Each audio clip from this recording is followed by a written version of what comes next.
what's up? This is your boy DJ Fluff on the Look Who's Hot podcast, and today I have a very special guest, my homie from Chicago, the one and only Mag Chop Kenny. Yeah. What's up, bro? What's up, brother? Thanks for coming out, man. I'm excited. Man. So listen, I was telling you a little bit out there about the podcast, or right here about the podcast, and pretty much with the Look Who's Hot podcast, what I'm doing is I'm inviting people on the show that have something going on, something that's hot, obviously, because the name is Look Who's Hot, but then also, too, something that's a little connected to me. Like, I'm inviting people on that I'm connected to somehow, some way, you know. We've been friends a long time. We're friends for a long time, right? Like at least 10 years, maybe more. Yeah. So, you know, without further ado, we're going to go ahead and get into it. This is my homie from Chicago, came down to Florida and made his way, sort of kind of like me. We have like an intersecting story or whatever. But tell everybody about yourself, man. Go ahead. You got your time. Go ahead, brother. All right. What's up, everybody? Glad to be here. My name is Kenny, and everybody calls me Mag Chop, but that's the name of my company. So I do write everything as Mag Chop Kenny or Kenny Mag Chop. Right. You know, I started my company. It's an art company. Right. And how I do my artwork is collage art. So right. I kind of named my company after my artwork. Right. Mag. Yeah. Cutting up mags. Chop up magazines. Yeah. So there it is. And so, but it's not just anything. It has to do a lot with cars and lowriders and stuff like that, right? Well, that's what it started off with. I started off with doing they were personal pieces for me. You know, I used to draw. I used to draw really good, and I lost that ability when my mom passed away. It was just like it was. No, but I know anymore. Sometimes when you get sad, you don't want to. Yeah, you don't want to do nothing, bro. It changed. It changed the way I did my art, and so I started doing collage art, and so what ended up happening was, you know, I had the founder of Guy Harvey, my wife's friend actually had gotten engaged to him. They came to the house for dinner, and he saw one of my pieces and said, "Listen, dude, I've been all over the world. I've seen collage art everywhere. I've never seen it like that." Right, that's dope. Coming from somebody that's in the business. Yes. You know, that's gotta boost the confidence a little bit. Like, oh shit, somebody's who knows about art, somebody that's involved is telling me that my art is something different and unique. Because I thought I was doing it wrong. Because I would look at collage art on IG and look at different websites, and you were looking at like what other people were doing. Yeah, mine didn't look like anybody else's, and I was like, "Man, am I doing this wrong?" What content wise or everything? Or the way I did it, the way they look, and I was trying to see if I could. I was like, I'd look up some of the more popular ones and say, you know, the most known ones, and be like, "Wow, how are they doing it?" Right. And I would, you know, see if I could try and get an idea from them, and it would take off to this whole other direction and become my own shit. Well, that's because of what you like, you know. Can I say that? Can I? No, you could curse. Oh, all right. Well, yeah. I have my own radio show, but we're monitored by the FCC, so I can't curse. You can't curse. You know. Here you're good. All right, cool. Right, motherfucker, son of a bitch. Let's We're go, good. you. Hijo de puta! Let's get it out of the way. I toned myself down because naturally I curse a lot. Right. So if you don't hear me cursing, it's just because I curse a lot and I try to tone it down. That's all. But yeah, it was really wild to when I got started, and then you know I started doing art shows, and that's when we started running into each other at the art walks. And it was like, "Yo, Fluff, what are you doing?" And you're like, oh, "I'm here." Well, I wasn't Fluff back then. No. Right. You know what? That's true. It's so funny that all of my memory is always Fluff. But I'm like, it's not. It wasn't. My name was, it was my regular name. His government name. But you're going to call it Fluff. Yeah, whatever. So, you know, I started doing that. And then I had a friend of mine. And he got married to this girl. No, wait, but hold on. Let me, because we got to go through the steps. Yeah, because, okay, so you started doing art, and then, and you were already down here when you started doing, when you started doing collage art, you were already in Florida. Yes. But let me reverse. Why did you end up in Florida? I moved to Florida because I got in trouble with gangs early in Chicago. Okay. No, that's understandable. Yeah, I lived in the Humboldt Park area, and I moved over to Logan Square. Shout out to the north side. Yeah, and so... my mother basically said, "I'm not going to lose you to the streets." Te mandó pa'l carajo. Yeah. So did you have family here? I had, my brother Jose was here. Okay. And, well, he was my cousin, but we call him He's your brother. My brother, you know. Unfortunately, he passed away last year, which was really sorry to hear that. But yeah, he was here, and so I moved down, and it was funny because it was culture shock because I only had one vision of Florida from Chicago. What, the Miami Vice type shit? I had beaches with what you saw in the postcards. Correct. And Disneyland. All right, Orlando type shit. Yeah. That's all I knew about Florida, and I was like, and then they told me you're moving to a place called Pompano Beach. So imagine what I thought. X38. Yeah. And I'm talking about, I lived by Kodak's neighborhood, by Atlantic and Dixie in that area. I lived on 8th Street, right? So what shocked me was that what I imagined Florida to be was not at all what it was. Right, you moved to Pompano. I moved to Pompano. But the thing is like a hood is hood, right? You're Humboldt Park hood, Pompano Beach hood, so kind of like hood is hood. Like, you're like, I'm in the hood. This isn't. But this was a hood I didn't understand. Right, because there were palm trees? No, because there was guys walking down the street with their hat to the left and their homeboy had their hat to the right. And I'm thinking, that's 2 minutes at the toe. What you doing? No, yeah, because Chicago is left to right, folks, people. Right, 6'5", so all that. it was culture shock for me. It was like, what the heck is going on here? Yeah. I didn't know what a cracker was. I'd never heard that expression before. I didn't even know what a Haitian was. As far as I knew, that island was Hispaniola. Right. I didn't know where Dominicans lived. I had to learn all this stuff. It was like, I learned a lot of stuff here too. Yeah. So you got here, ended up in Pompano Beach, thought you were gonna be living like that Miami type lifestyle. Yeah. Ended up in Pompano. How long were you here before you actually got into the arts? And then there's two questions, a loaded question. So not loaded, but two parts. How long were you here before you got into the arts? And then what did you do for work when you got here? Right, like when you got here, what did you do? Okay, so work? I've lived here quite a while. I moved down here in '94, and end of '93. And I went to high school. First I went to Ely High School. Okay. And I got kicked out for fighting. Okay, so you got here and you were still a teenager. Yeah. Okay. Yeah, I started. All right. Well, you got to remember, we're from Chicago, so we know you start gangbanging at like 8, 9 years old. And 8th grade. Yeah, 8th grade. 7th grade. 8th grade. This is when you start joining in. This is when you've already been groomed. You're ready. You've had the older guys buying you shoes, buying you backpacks. Your loyalty is to your neighborhood at that point. So, but I moved here. I stayed. I went to Ely and then I went to Deerfield and I got kicked out of there for fighting. Okay. I graduated through a special program, and let me tell you, I got bit by everything when I moved down here. The first 2 years, first weekend I was here, I got stung by a jellyfish. But it was a man of war, is what they called it. Thing was wrapped on my leg. There was paramedics involved. It was a nightmare. Did anybody pee on you? No, but the girl told. This is what happened. For those of you who don't know about Florida. People from Florida vacation in other parts of Florida, right? So we had 4 University of Miami medical students that happened to be in Pompano Beach that day vacationing. My first weekend in Florida, I ran into the water. I ran back out and I was like, the water's spoiled. I had never tasted salt water. Oh, yeah. So I was like, what's going on here? Yeah. So then I go back in. I'm like, all right, cool. And I get stung by a doggone man of war. And I thought my leg was off. I'm running, yelling, something bit my leg off. And I'm looking down, trying to figure out how I'm running, because I'm thinking my leg's gone. Yeah, but it's hurting, yeah. Yeah. So then these ladies walk in. It was 3 girls and a guy. It was 4 people.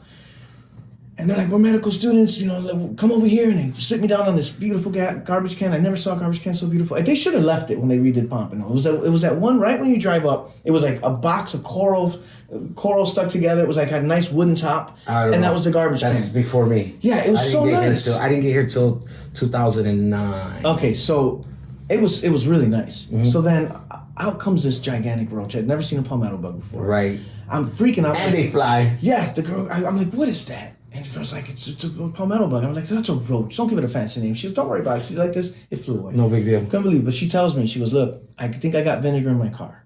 If I don't have vinegar in my car, I have to pee on your leg. Now, here's the thing. I'm not into that, but she was cute. And I was like, maybe she had vinegar because you're not. She had vinegar. I never got to pee. Right. So but they started working on it. I was like, I can't live here, and I just like, all right. Then so culture's like that's like within the first 2 weeks, like oh yes. My god, like yes. Did you like, Mom? Can I come back home? Can I come back? I'm like, Mom, I can't live here. She said, she's like, no, you're staying down there. So I stayed there until I graduated high school. That special program, I graduated in '95. I moved back to Chicago. I was done.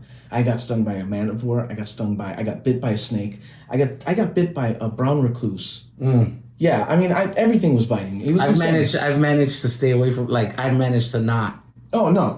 But I stay inside a lot. I don't be outside like that. I was outside. I was like, I didn't know. Listen, this is how bad it is. The first time we went, back before Sample was like all big commercial place. That Cypress thing, there used to be trucks that would pull over on Cypress between Military and Powerline. Okay. You got that lake right there, whatever that lake is called. Crystal Lake, I think it's called.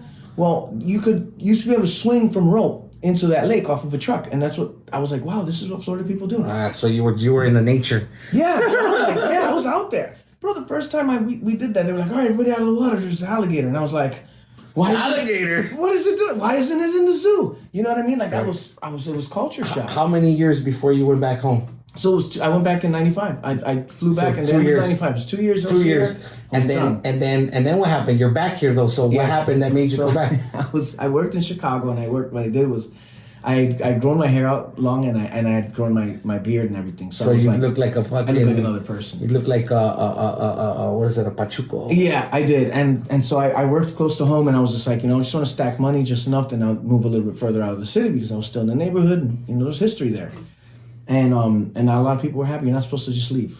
I get that too. Like, so I remember when I went back one time and don't forget. I was in a club and they were like, "That's so and so," and they're like, "Oh, but he left." And I was just like waiting, like, listen, whatever. But the thing is what people don't understand is that even in a song, I just made a song called Cheyenne, and it says, Florida made me, but Chi-Town raised me. Mm-hmm. Yeah. And people don't understand that we are who we are because of where we grew up, and there's nothing wrong with trying to better yourself. So and a lot of people don't know how big the world really is. Right. The world's big, bro. And I didn't know until I moved here and I started traveling a little bit more, and I was like, wow, it's big. It is big, but in a weird way, it's still small because everywhere I go, I run into you run into somebody. So you said that you said that you went back, and then it was like you're not supposed to leave. So when you started running into problem with your homies, I would just go And in 1999, I was walking home from work, and somebody stopped, and they were like, "Yo, I know you," and I was like, "Nah, I just moved here from Florida."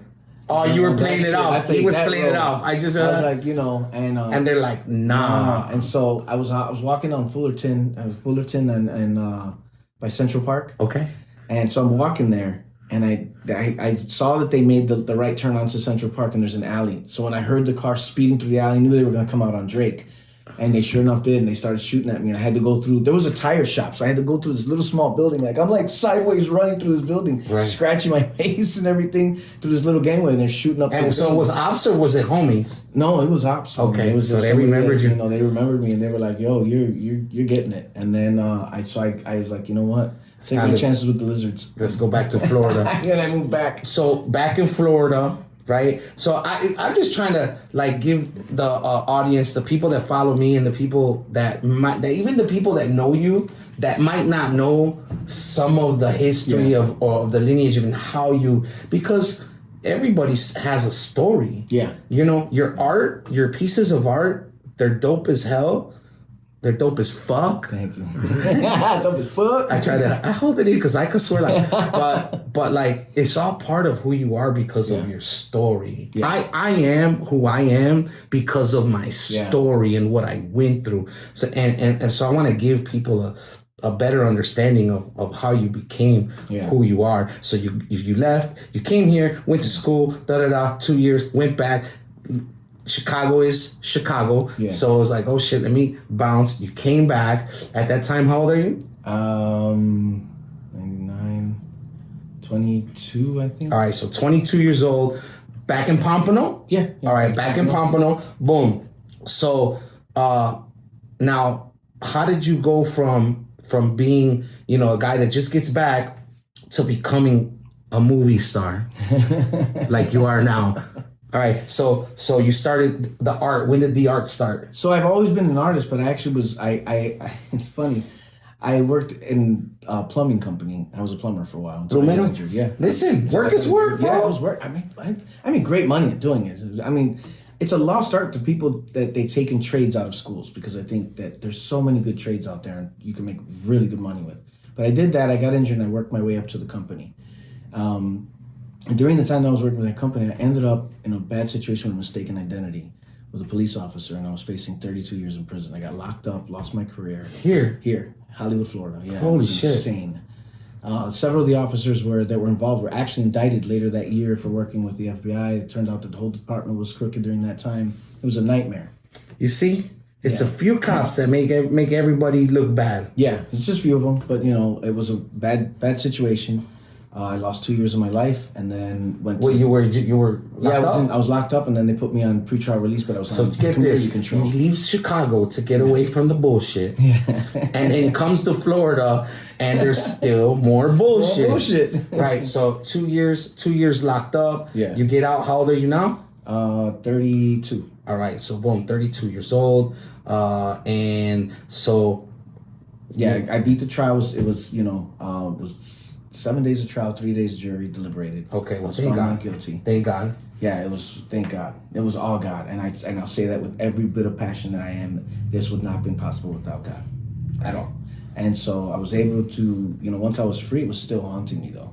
Everywhere I went, but I still managed. I had a connection with somebody waste management, and I was running dump sites for waste management. But during the duration of the trial, like right when I got out for pretrial release, I was able to get a job, and I was actually an accountant for American Royal Arts, which was this is how you got into art. This is what got me started. So that's what I want to know. I was doing accounting for American Royal Arts, and I got to see American Royal Arts for like 25 years with the entertainment fine art leader, and they had artists and they had art that was selling for like hundreds of thousands of dollars. It was insane. But I was doing the accounting. And I had withdrawn, I put my pictures on. People were like, yo, you should be one of the people in the gallery. But I never thought about it. And so one day I asked the owner, Jerry Gladstone, I said, man, let me ask you a question. Why is it that people are paying so much for this art? And he says, well, people want something when people walk in their house. They want those people to look at that piece of art and relate to them and know something about them, or prompt a question like, hey, what is this? Where did you get that? Why did you have that? And I was like, man, I want something like that. Right. And so that was the actual first collage I made. It's called First Impression. And I took all these lowrider magazines that I had, and I told my whole life story in this piece. And it took 4.5 months to put together, and I literally worked on it every single day. So like a mural almost, Yeah. Tell the story. Okay. Yeah, and if you ever want to see that mural, you can go downtown Fort Lauderdale. It's down. Is it a 00? It's at the 00 Saloon. Okay. And it's if you're at Capone's nightclub, it's on the second floor, and you can see it. It's called the Terrace. It's called the Terrace at the 00 Saloon. Yes, and it's there. And it's 9 feet by 7 feet. It's down there. That's dope. But let me tell you, that piece opened up a lot. Because everyone who saw it was like, yo, there's something magical about that piece. But I still didn't know. I was still an artist, but this was my one collage. And that starts to make you feel good, like as an artist, when you make something and you're putting you're putting a lot into it, and then people see it, hear it, to whatever it is, whatever kind of art it is, and you're getting complimented on it, and then you're like, man, that feels really good, bro. More than just if somebody offered to buy it from you. Like selling art is cool. Don't get me wrong, you need to make money, but like when somebody is just like enamored by it, and they're like, wow, and then they're like, you did that? Yeah. Yes. And then they know you, and then there's a connection. Like, so then I feel like they'll buy just because they want to have a piece of you. Yeah. Okay, so or they relate to it. They relate to it, and then also too, because it's you. It's you. Yeah. So you made your first collage. Yeah, and I didn't show it. I just had it. And then my mom had seen it, and when she said she liked it, so I brought it to her house and I hung it up in her house. Mm-hmm. Well, when I bought my house, I actually bought my house 4 houses down from my mom. And she brought the piece to my house and hung it up, and she said, I want you to feel at home when you walk in here and see your artwork. And I was like, awesome. Well, the GC on the job was the professor for architectural design at FAU. Okay. And he saw my piece and he was like, brother, where did you get that? And I was like, I made that. And he's like, I teach architectural design. I have my students make a collage, and they make nothing like that. He's like, your artwork's symmetrically right. And I didn't know what he meant. Yeah, there's all the rules of thirds and this and that and all this kind of like, don't chop people's heads off and just all that technical stuff. Contrast and okay. Yeah, and so I know none of that. I just know the terms. Yeah, right. I was like, okay, and I'm just like, he's like, can I show it? Can I show it to my class? I was like, yeah, sure. He tried to disappear with the piece. He would come around and he'd go, I forgot the piece. And he liked it that much. He did, and it was funny because as the deadline got closer to me moving in my house, because when I bought my house, it was like a crack house. So I had to take an extra like $30,000 loan out just to make the house livable. Right. Like it was a mess. All right. So we're getting close to the deadline where I'm going to get out of my apartment and I got to get into my house. And I was getting upset because I would go there and he wasn't there. The crew wasn't there. So I went one night, it was like 10 o'clock at night, and I knocked on his door. You're like, hey. Door. Yeah. The police knock. Yep. And he opens the door, and I'm talking to him, and I look, and my piece is hanging up in his living room. Oh, so he got a little attached to it. He got attached to it. He should have just offered to buy it. Well, that one I won't sell. I understand. It's the only one my mom didn't see. That's cool, but he should have offered. He should have offered, like, hey, I'm sorry, can I buy it? Because, like, that's lame. That's lame. That's lame. That's fucked up. Yeah, but, I was like, give me okay, so... That's Florida shit right there. That's Florida shit. I'm gonna call you motherfuckers out. That's some Florida fuck shit. Yeah. Because you can't do that shit where I'm from. You know what it is? I figured out the remedy. I mean the answer why. I know the why. Why Florida shit is Florida shit? Because you can't do that shit where we're from. That's what I just said. So they leave and they come here because they can get away with bullshit. Quick little interjection there. One time I was at a gas station. I was doing Lyft during the pandemic. I pulled over to get gas. There was this dude that was from Jersey, Chicago, similar, different places, but similar, right? And the guy was like, hey man, can you stop at the gas station? Now, you Lyft drivers, they don't want to stop for you. They want to go from fucking A to B. They make money when the car's not rolling. Right. I was mad cool. Bro, I don't give a shit, man. Let's go. I pull over. He goes in. I'm getting gas. And as we're coming out, these guys, 3 dudes were on the other pump. And they're talking smack. I would have did this and did that and da-da-da. Like something had just happened. So they were talking smack. And the guy's walking back to the car looking at these guys. Like, he's looking at them. And I'm like, here we go. I'm like, don't. Because Yeah. One thing about homie. No, but one thing about Florida is everybody has guns. Yeah. And people have guns where we're from, but they don't. Here, they're reckless, bro. Yeah. They're reckless, bro. So I'm like, oh, shit, okay. So the guy was like, he was getting mad just at how they were talking. He was like, man, if my son ever talks like that, I'll whoop. And I was thinking to myself, that's how Florida. You can't post up at any old gas station in Chicago. You can't get out of here if you're not from that neighborhood. You cannot post up there. You can't get out of the car and stand around and talk your shit. Mm-mm. You will get hurt. You get popped or you get jumped. You're absolutely right. People come down here because they get away with shit. They get away with it. They get away with shit. That dude thought he was gonna get away with keeping your peace. Yeah, he sure did. Sorry, I'm gonna take that home. We're not gonna put your name out like that. I ain't gonna put him out there, but you know what you did. Yeah. That ain't right. And I took it home that day. So you got your piece back. So what from that point on, I feel like he was gassing you up, but at the same time he was being real. Yeah. But he was gassing you up like, oh, this, that, just to get your piece. Yeah. What pushed you to keep going? So what ended up happening was when my mom passed away and I couldn't join him, I started doing collage art, more collages. Remember that one. So there's a 5-year gap between the first one and the others. Okay. And what happened was I was telling my wife, I was like, I'm really struggling here with drawing. I can't get anything out. You were struggling with your heart. Yeah. And she's like, well, why don't you make a collage? Maybe that'll help you. Right.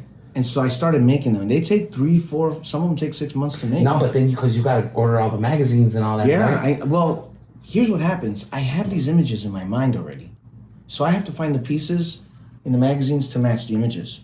So you're not just grabbing a bunch of magazines like, oh, let's just put all this shit together. I'm looking for something. You're actually looking. Yeah. Man. Like one of my pieces I needed a really good I wanted to do like this on top of the world feeling. And I did this piece for Ernie Francis Jr. It's actually his first piece of memorabilia. And that kid, the race car champion, let me tell you. Well, this particular piece, I ended up buying this. I spent $30 on this big Atlas magazine. just to find exactly what you want. And I got it. But I ended up having to buy a second one to make it big enough to fit the piece. So I spent like $60 on this books just because, and I ended up using those in a lot of different pieces some of the space scenes from those magazines and everything. But it's what it is. Like even with the I have a piece called Iron Freedom, and it's all about like the motorcycle culture. And so I went to motorcycle bars. I went to Cafe 27. I went to Renegades. Oh, and you could find all the... Yeah. You could find... They got the little they got the little like... I talked to writers. To writers? I talked to the writers. I sat with like, listen, I'm doing an art piece and I kind of want to learn about your culture because I build lowriders. I know what we do. Oh, dude. And then when you talk to those dudes... They love it. Their passion is to tell you everything. They love it. Yeah. And I learned a lot. And this piece, it took 36 hours. I did it 36 hours straight. That's awesome. Yeah, bro. I love that piece. And then I custom made the frame around. There's actually actual handlebars from a Harley Davidson. It crosses, it goes around the frame, and comes out to 2 exhaust. That's what's up. It's really a dope piece. And so when that guy Steve told me, that when the guy Harvey guy, he told me, he's like, listen, I've never seen artwork like this, and I want to be able to, help you out. If you ever decide you want to start your business, start an art business, I'll tell you where to start. I'm retired, but I'll at least point you in the right direction. So I was like, all right, cool. But I had just actually landed this position. I left Waste Management, and I was supposed to be starting. I did 3 interviews. They loved me. I was going on for the onboarding. And I left Waste Management, and because of the union switches and everything like that, they were not happy the way I left, and it was just not. It was. So you couldn't get a reference? No. Or nothing? No, but I was fine with it because they at that point they had gotten really corrupt, and I was like, I'm out. And throwing Waste Management under the bus, I love that guy. Too bad. Too bad. You're trash. No. So then. Too bad. Too bad. So then I went to this company, and I go to this meeting. I'm supposed to be meeting the HR department and the owners and some investor person. I go there and there's only one lady sitting there, and I walk in and I'm excited. I was gonna be making some good money. Yeah. So I'm like, hey, good morning. How are you? And she's like, good morning. Very serious. Right. I was waiting for the team to get here, and she's like, no, it's just me. And she's dead serious. And you're like, fuck. Yeah, and I'm like, how do I sell myself to this So person? I'm like, okay, I'll put my game face on. I said, okay. I said, so it's just going to be me and you. She's like, yeah. I said, all right, no problem. So I go towards the chair, and she's like, can you close the door? Yeah, no problem. Shut the door. She goes, unfortunately, we can't hire you. Off the rip. Right off rip. She goes, unfortunately, we can't hire you. And I was like, okay, I'm very confused right now because I just did 3 interviews. Everybody, I was in one of the manager meetings of shooting ideas with people. Right, you're brainstorming about company stuff, and you're not even hired yet. Yeah, and they liked me. And so what happened? And I go, what happened? And she goes, well, I do risk analysis, and based on some charges that you had against you, you're considered a liability. Oh, okay. So you're the whole thing you got in. Yeah. And I was like, at that point, I got instantly pissed. But I'm not going to show it. And I go, well, that should have been you should have been cut after that should have been like the first thing. They should have seen that right away or whatever. But either way, I tell her, I go, ma'am, with all due respect, if you did your homework properly, you would see that I was found not guilty of every single charge. This woman, she had my resume in her hand. She sat down. She said, so was OJ. Basically, brown and black, it don't matter. I was like, it's the same. Right? Come on, man. That's what it is, bro. I didn't even know what to say. You ever been so mad that you're not mad? You're just like... Usually with me, if I'm mad, I know what the fuck to say, or I'll get so mad that I feel like I want to cry, bro. Well, that's what happened. At that moment, I go, thank you, have a good day. I grabbed my resume and walked out. I had a brand new Cadillac STSV, right? I sat there, I cried in it. And yes, it's nicer to cry in a Cadillac than, than on the bus. Than on a bus. Plus, it's more private and the AC kicked butt. I took the car and I turned it in. Right. And I went and I bought this old like Honda. I call it the green limousine, but I bought this old Honda van and I drove that thing around and I took it everywhere. I called Steve up and I said, I'm going to start my art business. Art business. I called my wife and I said, so hold on. This is where I wanted to, because this is deep right here. This is deep. This is where we get into like the art. So you get rid of basically you go for this job. It's a no-go. Yeah. A few years had passed since you had been doing the collages, right? Mm-hmm. Your art. And then you decided right then and there, you're going balls out. Because here's the thing about Kenny. When I met Kenny, you were already established. Yeah. And then not only that, what I noticed is you're the dude that was not afraid to grab that phone at an event and be like, yo, I'm here, here's what we're doing, da da da. So and had already a following and people buying art from you, and you already had your direction of, you had your direction. Surpassed your direction, I feel like by now, but you had a direction already at that very moment. That was the pivotal moment. That was the moment that I said, I'm going to do this. I'm going to do something different. I never want to be humiliated like that again. I don't want to work for someone else anymore, that type shit. Okay. Yeah. I said, my thing was the humiliation. I felt humiliated. Yeah. And I said, I'm never going to feel that again. And I told my wife, I go, listen, we're going to struggle. Now, at the time that I was working for Waste Management, my wife was able to go to school. And so now she's working, right? So she's working now. So she's doing her part. Great position, yeah. So I was like, all right, I'm going to hustle. I'm going to make this work.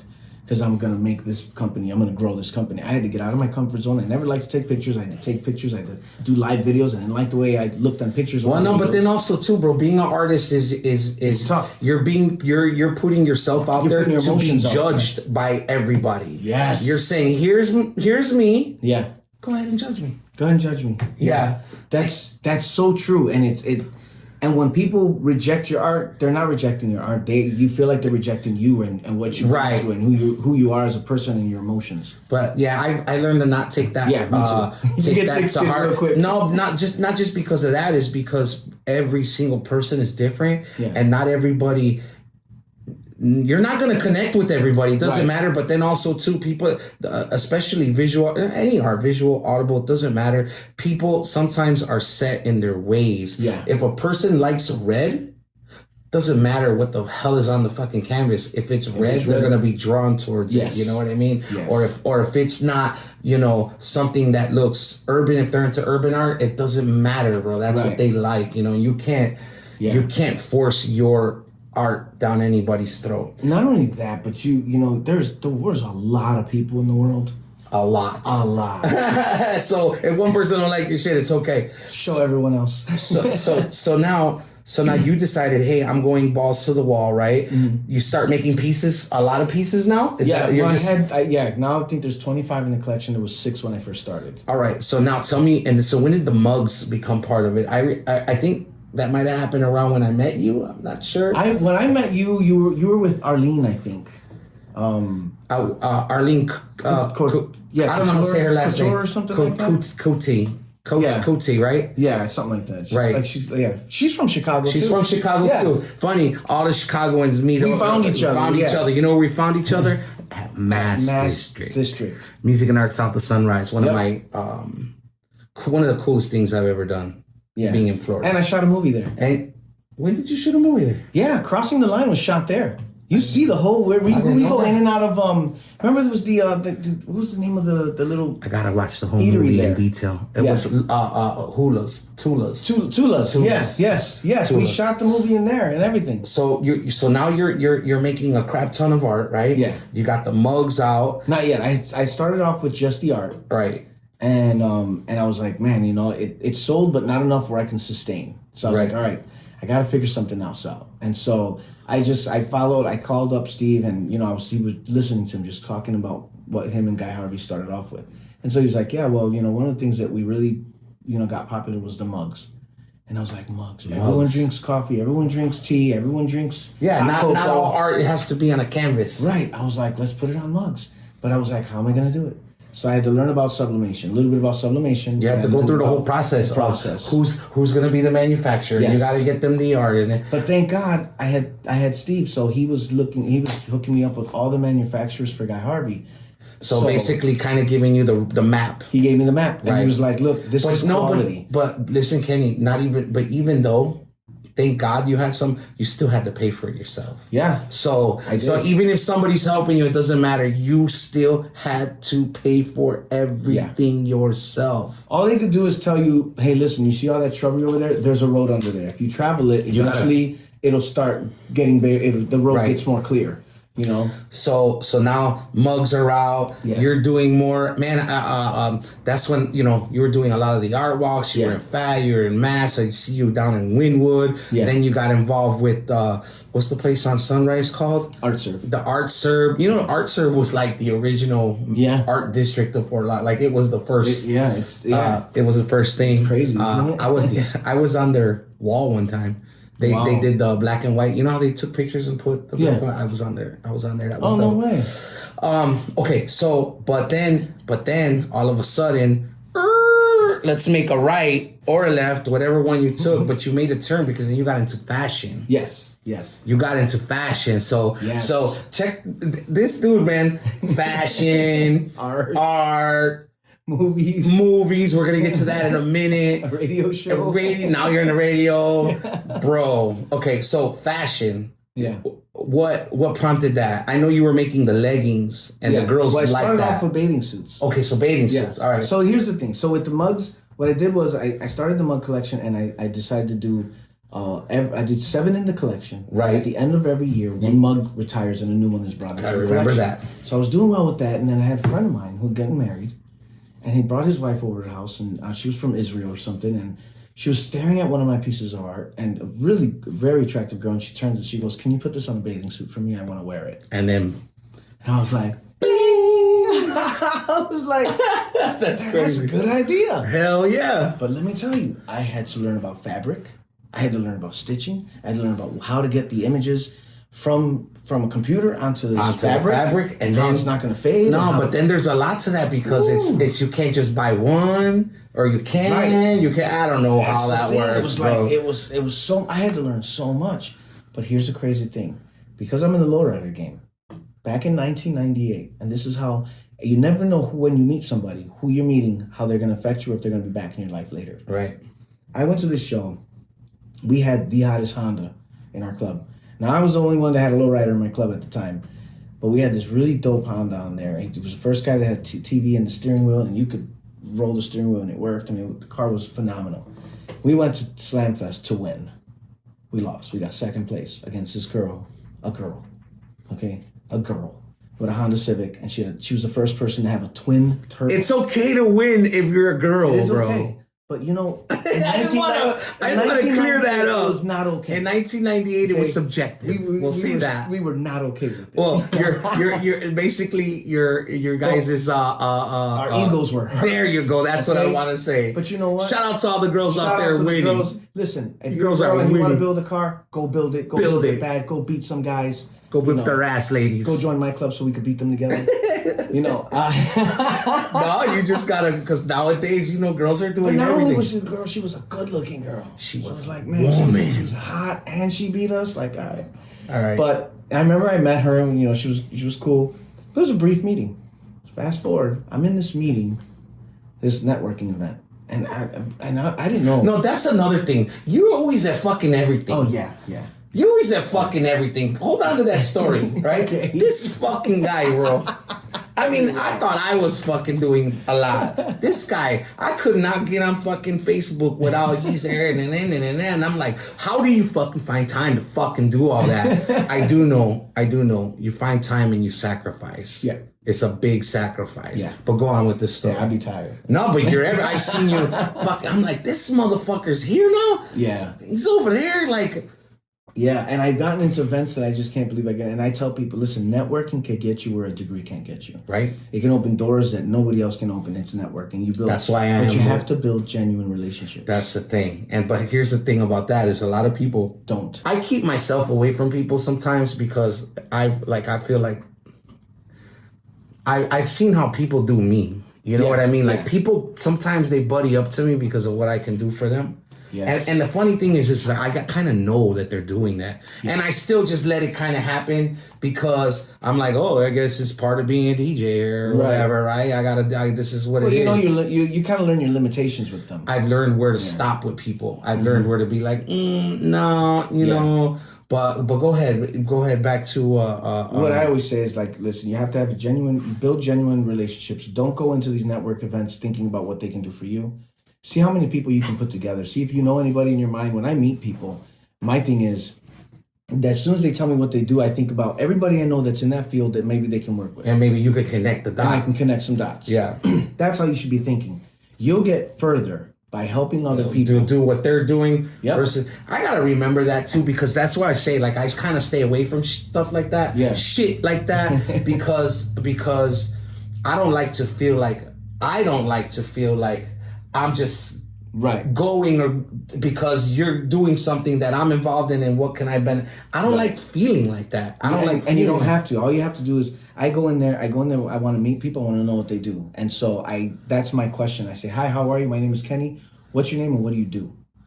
Right. And I listen to them. And then I'll give them a little bit of what I do, and then I say it was nice to meet you, and I move on to the next person. That's how I network. So I don't spend a lot of time with people. I spend just enough to learn a little bit about what they do, who they are, and kind of get a little bit of a judgment of, okay, this person's pretty cool. Or, sometimes you meet people and you're like, yeah, I don't really want to. Right, yeah. You get that in a few seconds. You get that and you have a quick conversation. You can feel it right away, too. Yeah. And then when you're on the other side of the room, you might meet somebody and they're like, yeah, and I'm trying to get somebody that does this. Hey, and you're like, wait a minute, I just met that guy. I know it. Or that Who girl. does this? Yep. Or that girl that wins car shows. So, so I ended up in a networking event. Right. And it was funny because it was like, there was some really important people there. Like different political party people there. They were having this meeting. And this girl walks in, this lady walks in this red gown. And it seemed like time stopped when she walked in. And she walked across the floor. I got really good at gauging where people were going. And I knew she was heading to her chair. So I kind of walked that way nonchalantly. But I knew I was going to end up sitting next to her. I was like, wherever she is, she's important. Everybody's. I'm going to sit next to her. I'm going to get the seat next to her. And I sure enough did. Right? And I'm telling you, I'm in a suit. Okay? She's in this red gown. Everyone in this place is in suits and the women are in like really nice gowns. Right? But she just slayed it. Her gown slayed it. Right? I sit down next to her and I say, hey, how are you? What do you do? And she says, I own Palm Beach Swim Link. Right? Boom. You're like, hold up. Yeah. So I'm like, wow, Palm Beach Swim Link, that's pretty cool. And so I hand her my business card. Now, my business card, the original business cards that I had, they had one of my pieces on the back. And they had the cars on it. And she turns the piece, she looks at the card and she goes, nice card, because it had like this velvety feel to it. She turns it over and she goes, oh, wow, car art? I go, yeah. She goes, fuck yeah. Bro. You're like, yeah. Now, I'm going to give you all a mental picture, okay? We from Chicago, we're Hispanic. I'm in a meeting with a bunch of people in suits. I'm in a suit. This white lady with beautiful blonde hair, bright blue eyes. And she's a baddie? Gown, and she's like, fuck yeah. You're like, oh yeah. Fuck I looked her. around the table like, hey, y'all see that? Yeah. You know what I mean? I like her, Y'all seen that? So that's how you got into the fashion week. Yeah, so what happened was I went and she we started talking and we, just joking. She goes, man, I miss car shows, this and that. And I go, really? Have you used to go to car shows? She goes, well, the last car show I went to, I won. And I go, what show? She goes, Slamfest, 98. You're like, you whooped my ass. And I go, wait a minute. I go, you had the twin turbo Honda. And then goes, she turned around, probably looked at you like, yeah, she looked at me, she goes, yeah, that's my car. That was my car. I go, I met you that day. I go, you beat the top car from our club. She goes, yeah, Rocco from Harsh Reality. And I was like, she remembered his name. Everything. Like, I was like, yeah. She goes, you and her. I go, yeah, I had the lowrider. She goes, the only lowrider. I always thought, how that club only has one lowrider. She knew who I was. We had this connection. Hit it off. So then, you remembered that your who was it? No, so my friend had asked me to do a bathing suit. A bathing suit. So right. I went. Now this was after I ran into her. This was after that he ran into me with this bathing suit situation. Right. So this is how it tells you don't know how the order of things are going to go until they happen. I had met her, ran into her. She owns Palm Beach Swim Link. Oh, cool. She used to be. I was just excited. I didn't know what we were going to do together, but I knew I'm going to do something with her. So I go and I researched how to make bathing suits, how to do it. And I didn't even think to call her. I just did it. Right.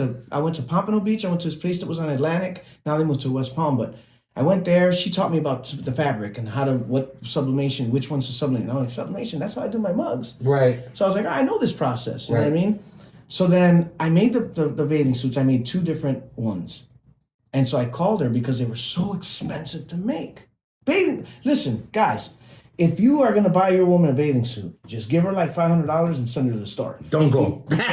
Or go. Yeah, because let me tell you, these things are expensive. And so I was like, man, I got to figure out a way to make these cheaper. So I called my homie. I can't even, I'm so like, I've been so It's all right. crazy that I can't even. It's all right. So you called her. So I called her and I was like, hey, listen, I'm having a jam right now. I was like, I made these bathing suits with my art on them, but they were so expensive to make. She was, wait a minute, you took your art and put it on bathing suits. And then swimsuit. Like, what is it? What's the event she has? Palm Beach Swim Week. Boom. She says, show me. I want to see them. There you go. And I was like, all right, cool. She goes, I'll tell you what. I'll tell you what. I'm gonna give you something. I'm gonna give you an idea.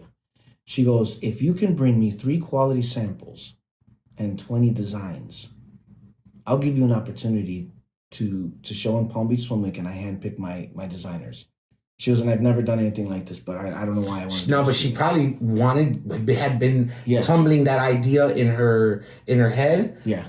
Because she already owns the event, and she'd probably like, well, I could put out my own swimsuits, and then here you come at the right place at the right time. Yep. And she saw. So what I did was I actually went from I went from beach to beach, Pompano, Deerfield, Fort Lauderdale, and I asked girls in their bathing suits what they like or didn't like about the bathing suits on ones that I liked.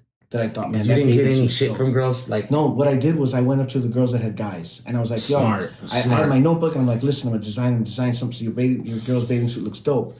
But I want to change some things over, but I want to ask her what she doesn't like about it. Smart. Because I thought right away you're going up to a random girl and she'd be like, no. No, I knew not to do that because I was like, that's just going to make it weird. I was like, let me just find. So it was hard because there was some girls that had bathing suits there that I just sketched them down and I couldn't get the answers from them. Right. But I found out what I did. I came up with the 20 designs. I brought them up. She was floored. And she was like, all right, your spot. And then I did Palm Beach Swim Week. Now, we're going to have to go back a little bit because I went to this event to show my art to this guy. Remember Bugle Boy jeans? I remember Bugle Boy They jeans. had the commercials that were graffiti-ish and everything. I don't remember that. My friends, well, that's what it was, and the commercials was graffiti, everything. My friend's cousin is the artist for Bugle Boy jeans, so I took my art down to Art Walk, a piece with me to show him. While I was going there, I was giving out some business cards. People were asking. Went to give out my last card, and this lady grabs it. And she looks at it and she goes, wow, I love your art. I'll see you again. She hands the guy the card back and she walks away. Right? Gorgeous girl. 3 months later, I end up meeting this dude at another networking event that I was at.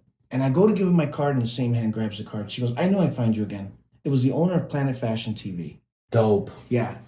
I'm the featured artist for her rooftop gala. Dope. Yeah, which was cool. So then, fast forward, I did Palm Beach Swim Week. And my show was off the hook. I opened it with Jaquan from the Nasty Boys performing with Deja Ladama.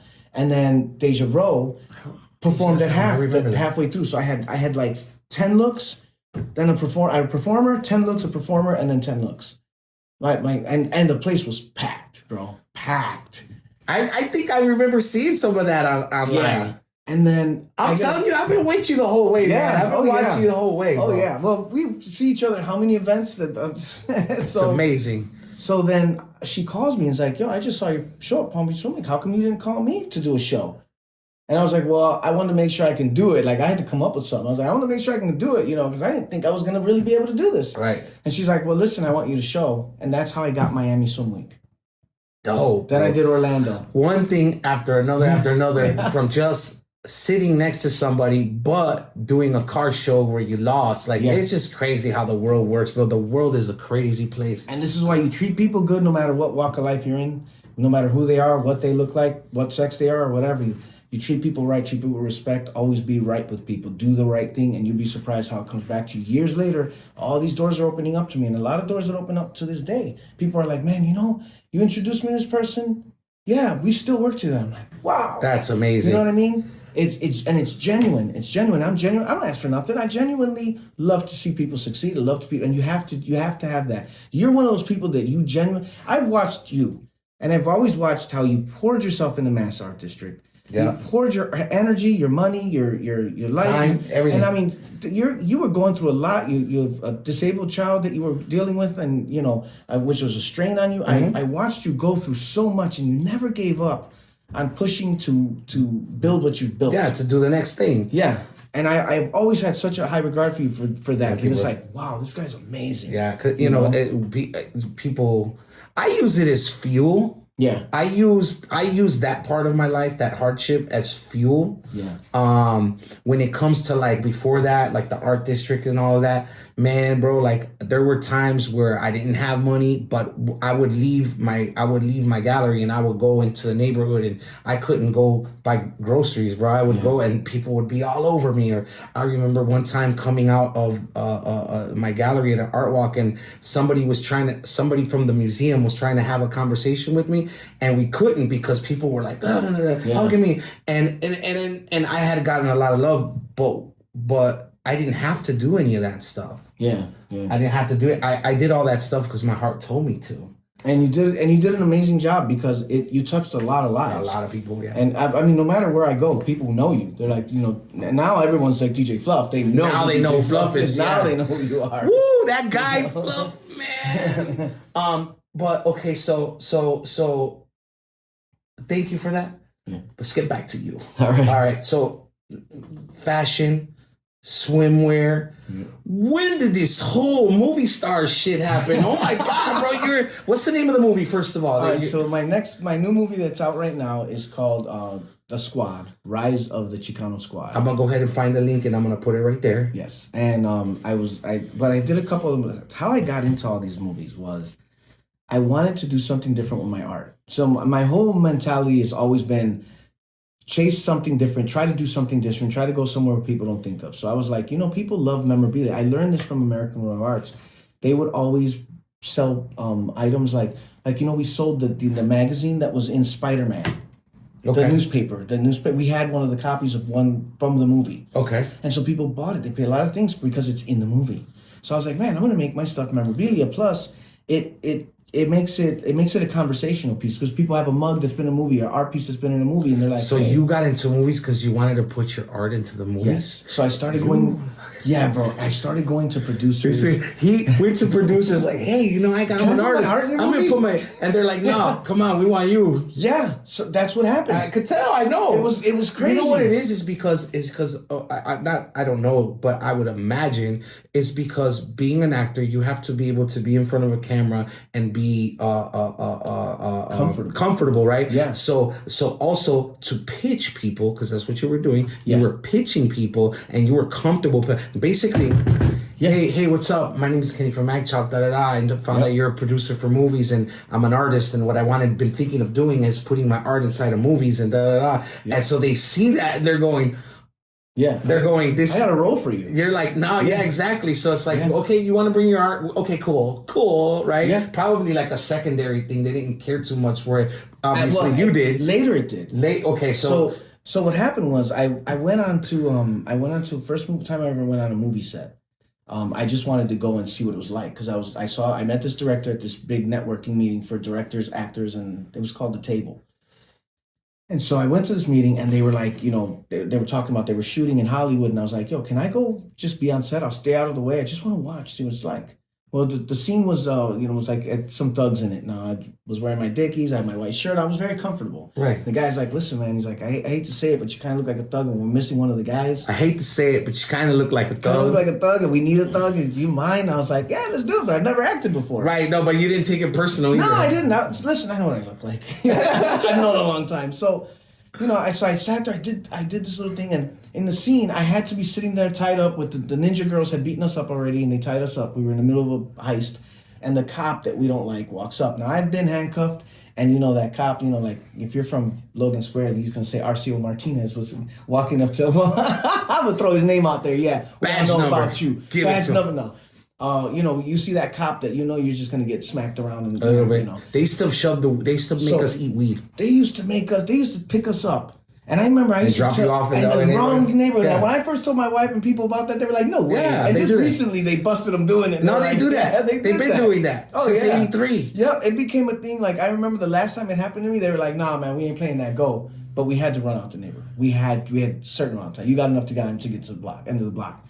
But wild, isn't it? The shit we went through. So the scene, the cops coming. So the cop coming. I've been in that situation. I was just like, this guy. I went back into my mind of where I was, and I got compliments on it. So then every time I would meet directors, like, yo, you want to be in the movie? And I'm like, yeah, sure. So then I had this client. She was a producer down here, this girl Jackie, and she was like, hey, I got this director.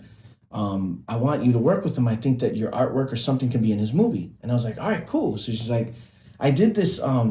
I was getting myself into all these different films and gym shorts. And it's crazy because like you've done a few already, man. Yeah, that's admirable thing, man. Like 9, like it's up there. I didn't even know it was 9. Yeah, it's I like thought up it was there. 4, bro. Yeah, it's crazy. It's like I'm in all these short films and like it was wild how it started happening. It was like, yo, can I put my movie? They were like, yeah. So now I'm in the movie with all my products. Some of my products is in the movie. Is in the movie. That's called product placement. And that's how it is. So now I have conversational piece. And it's like, boom. And there's a piece in Juan Gotti, the rapper, tattoo artist, is in the squad. Okay. And while he's cutting up cocaine, there's a Mag Chop mug on the Fucking dope. Fucking dope, man. He's cutting it up. Fucking dope. So it was cool. It was like, I started getting it in, but I started doing more. And then when Jack introduced me that director, he was like, dude, you're the face I'm looking for. And I was like, all right, cool. We'll Well, you're looking for a lowrider face? Because you got the lowrider face. All you need is a motherfucker hat. And you got the lowrider face, bro. I know, but see how gray it's become? That's all right. Do what I do. You see how black that shit is? I should dye it. I should. Yeah, do it and then fucking get the hat and put on a suit. Put it on? Yeah. Like a zoot suit? Yeah. So, and it's funny because, I played a coyote. All right. For those of you guys who don't know what a coyote is somebody that brings people across the border. Across the border illegally, yeah. But I'm a bad guy because I'm a trafficker. Like, so the movie is really about, it's called Crossing the Line. And it's really about the good and bad at the border. So crossing the line, metaphor for the border, the line being the border, but the good and the bad of everything. Yes. And there is a lot of good and bad to it, man. I mean, people are crossing the border or whatever, but a lot of people are crossing it because if they're trying to find a better life. Yeah, you know what I mean? And then there's the American dream. And then there's the bad things that they prey on that. People, right. They prey on that. I haven't even seen the movie, but I can imagine there's somebody preying on somebody else that's trying to get across because of something that they're trying. They might have kids or family and someone's taking advantage of that. Yeah. Right? Yeah, that's pretty much it. Man. It breaks it down. And it's a rough movie, but it's good. And so that movie premieres? That movie came out in 2020. Okay. And then now when I was doing a fashion show, we shot it in 2020. It came out in 2021 or something like that. It was, what was it, right? We shot it, I think, right before the pandemic. The fucking pandemic. Yeah, we shot it the July before the pandemic. 2019 is when we shot it because they flew me to California and all this kind of crap. I had never been treated like this. I get off the plane, they got my name on that thing. Right, you're like, oh shit, bro, they Hollywood. What? They picked me up in an excursion. We're going to Hollywood. Right, but they picked me up in this excursion, and we were driving, and I saw an In-N-Out burger. Like, hey, look, an In-N-Out burger guy. Because you never had one. I go, no. They pulled over and got me. No, but I've heard of In-N-Out burger guy. It was crazy. So I had an In-N-Out burger. I had a Whataburger. I've tried all these burgers. I was like, what about that place? And Jack in the Box. They're like, hey, come on, we got to get to the studio, bro. Yeah. So I did this movie, and I was the star of the movie, which was really wild. And so, but it was funny because when the guy first called me and told me, listen, you're the star of the movie, I said, no, I'm not. I was like, fuck no, I'm not gonna be the guy that screws up your movie. I was like, I'm not a trained actor. I didn't go to school for this. That's probably what they wanted, though. And he's like, no. He was like, seen you in other short films. Like, you're teachable. It's gonna work. And we did it. And I got a lot of compliments on that movie, on my performance in that movie. And that's when we shot at Matt's Arts District. Okay, so I have a question. And you don't have to tell me if you don't want to, but a lot of the art that we've done. A lot of the things that we've done to get our names out and who we are has been a lot of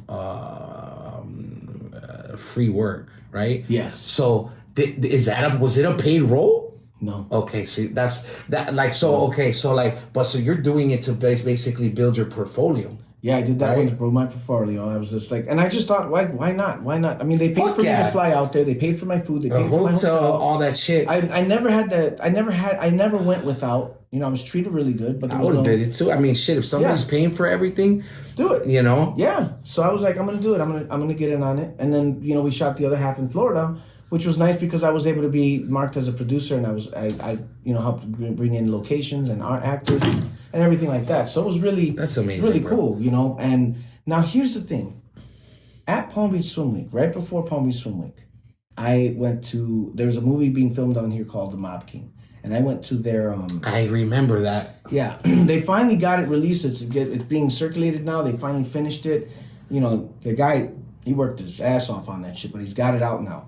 But I went to their this screening. This was like a preview screening, and Juan Vasquez had just won the New York Film Festival with Trap Planes. It's on Amazon Prime, and he was there. He's from Chicago, but he also lived in Milwaukee.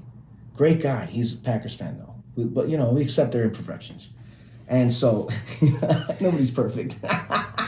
I don't even get No. Sports and me just but I've always been a Bears fan. It's always going to be in me. I don't watch it as much as I used to, and I'm not into it. I don't follow as much, but it's something that I enjoy just still bantering with. But I met Juan, and we hit it off. Real good guy and everything. I was like, man, that's cool that you won this, but I still wasn't in the mind frame of being an actor. And this was like I think it was right before I shot Crossing the Line, and so. I met him, we talked, and I joked around and everything, and we just talked about our history. I talked mainly about my artwork. And we became friends like that. And we would keep in touch. And every time he would fly into Florida, I'd meet him with the girl he was seeing at the time over at JB's on the beach in Deerfield. And so when I did Crossing the Line, it came out and it ended up on Amazon Prime, which was crazy because I didn't know it was on Amazon Prime until my kids Which is a big deal. You're on TV, bro. You're fucking on Amazon Prime. I turn on my kids turn on the TV and they're looking through Amazon Prime and they're like, "Papi, that's you!" And my face was next to Joker, and I was like, it's still part of my main story on Instagram. You can always see that because there's like an era. I was so happy. That's part of your journey, bro. It was so cool. So before this happened, so it's weird how all this goes back and forth. I get a call from Sharon, and she's like, "Hey, I got the director Juan coming back into town with George Jokianes, which is really known in the movie industry. This guy Trey D was like, he was in like the Ghetto Boys music videos and everything. He's an actor, and they're coming up, and at the time, remember Ed had 00 Saloon. Okay. He was partnered with Eric at the time, and she was like, "Hey, I know your brother has that nightclub downtown. Can we do something with them where we put them in VIP?" Well, that weekend was Palm Beach Swim Week. And so I was like, "No, I tell you what, it's Juan. Tell Juan I got him first row. I'm going to give you guys first row at the swim week. And then you come to my after party." And all the models and everything came to my after party. That's performers. insane. So it was my after party was lit. It was at Banco Cantina and on Clematis. Dope. And we rented the whole thing. Like, it was dope, right? And so and I mean, I'm telling you, I invested so much money into this stuff because I was like, I had to make this work. And so we hit it off really good, and we just kept in touch that way. Well, I went to California and I flew out there. Juan had me picked up and driven from San Francisco to Sacramento. It took a 2-hour drive. Mm-hmm. And the guy almost wouldn't take a tip, but I was like, "Dude, I gotta pay you something. You just took a 2-hour drive for me." You know what I mean? And so I called Juan and I was like, "Bro, you're not gonna believe this." And I was like, "Thank you for sending it." I go, "But I forgot to tell you something before I left. This movie I shot, it's on Amazon Prime." And he goes, "Wait, you're an actor?" And I go, "Yeah." He goes, "Bro, I've been talking to you for years. We've been friends for years. You never told me you're an actor." Yeah. I go, "No, I'm not an actor. I just did this movie. I mean, I've acted in some little things." He goes, "I didn't know you did any acting." Right. I was like, "No way." Goes, obviously, he don't follow you on Facebook. He wasn't really following. Because if that motherfucker followed you on Facebook, he would have knew you were an actor. So yeah, because he's not a big social media guy. Right. You know what I mean? He posts stuff, but he's not one of those guys that searches everything. So he's like, "Bro, I got a role for you." And so this was a paid role. Dope. And Juan paid me well. And it was great. And I'm the co-star of the movie. Juan's the star. We got Robert Lasardo's in the movie. And it's called? It's called The Squad, Rise of the Squad. And that's the one that's coming. That's the We're one that's playing it Friday, May 12th at Del Rey's Movies of Del Rey. Is it going to be playing after that? What we're working on is distribution, so I think we have because I want to go see it. I just can't make it on that Friday. Yeah. So we're gonna do a film festival in September in New York, and then LA, and then these are all just screenings. And then I think the screenings are first, and then the premiere will be in LA. All right, and then, but hold up, there's a Facebook for it, right? There's a Facebook for the Squad. I'm gonna find it and you have to look up the Squad. I'm gonna movie. put some artwork right here for the movie. So say that again. You're trying to get distribution for it because I want to see it, bro. Yes. Yeah. So we're gonna be doing a tour first, a few cities tour, and then we're gonna premiere it. Screenings first, and the tour. And screenings will be the tour, and then the premiere. So what you do in the tour and the screenings is you're getting some feedback from the audience. From the audience. And you're able to make adjustments to the movie if let's say the music was too loud, or they didn't like this, or they didn't like that, or sort of like what artists do when they put out a record. They have a listening party. Yeah, a listening party, and you say, okay, so and you get to sit down and watch it and say, "Oh, I gotta fix this. I gotta change that. I gotta make adjustments." Because it's a different feel being inside of a theater versus in front of a computer, and your eyes get tired. So. There was very little that needed to be adjusted, but every movie does have a little bit of adjustments that can be made. But all in all, it's a really excellent movie. We did the first screening in Houston. Chi-Chi's in it? No, Chi-Chi. What's going on? I saw you and Chi-Chi online together. What's going on? So I met Chi-Chi. I ran into him so many times. He came to a fashion show. He hung out at my house.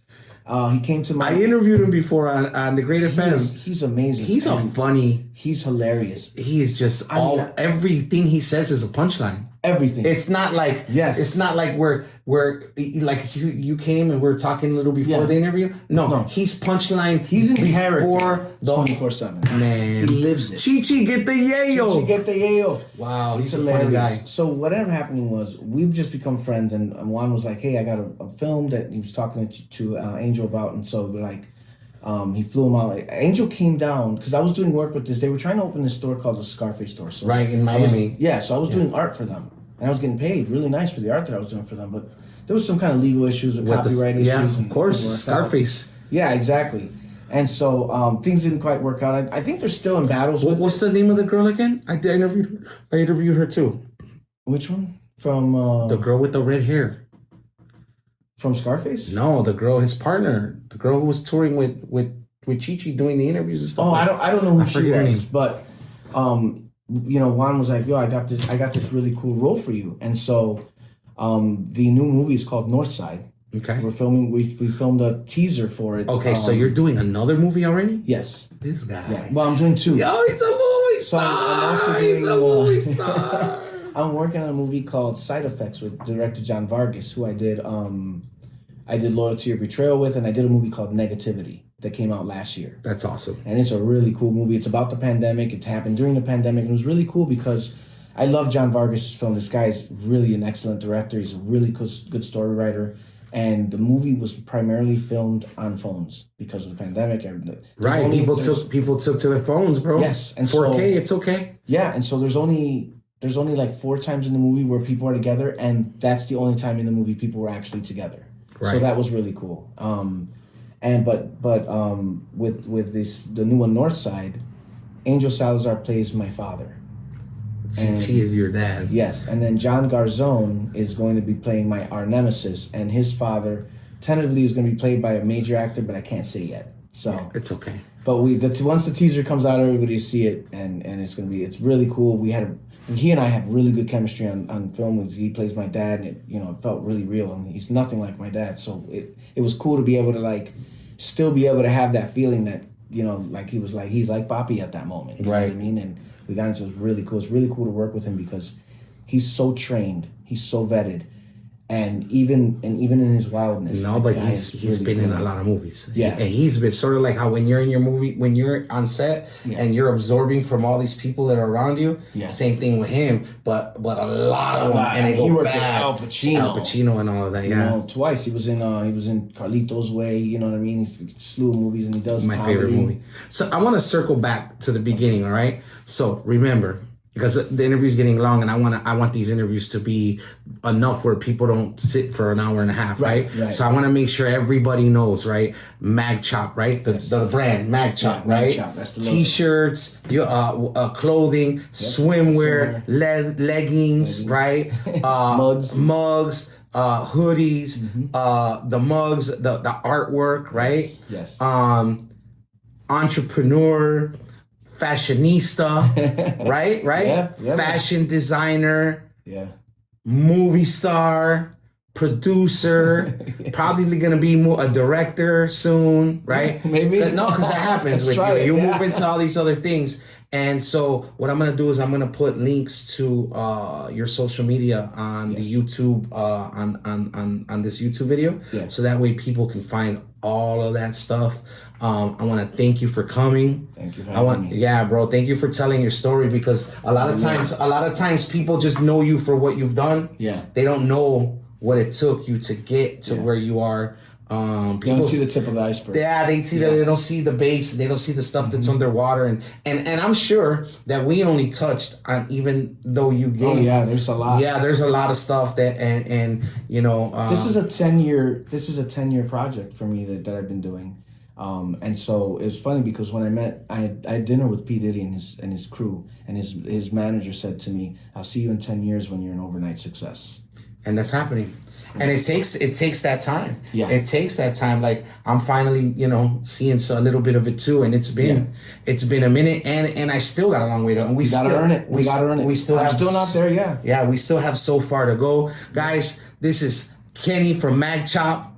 All right, DJ Fluff, the Look Who's Hot podcast, and I'm out.